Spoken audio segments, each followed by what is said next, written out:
So some of the psychosocial things to think about, let's go through these decently quickly because there's a lot of overlap.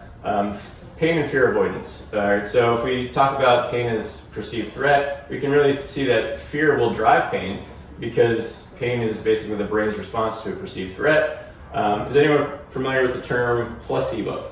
Right, and so placebo would be, I think it's one of the most reliable effects in research. If somebody believes something will be useful for them, it's going to be useful, whether the intervention is a sham or not. Nocebo would be the opposite. You're being told an activity is dangerous, it's going to make you more likely to have pain with it, right? That happens a lot in healthcare.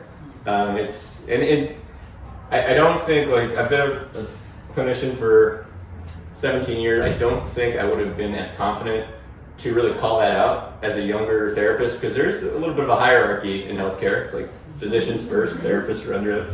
So, but I see it so much now, and it just really gets in the way of treatment that I will have conversation. I'll seek out good physicians that don't talk that way, but it just becomes really a big part of the problem of trying to get over painful conditions with people. And I have really close relationships with my clients. I've been working with some of them for over 10 years.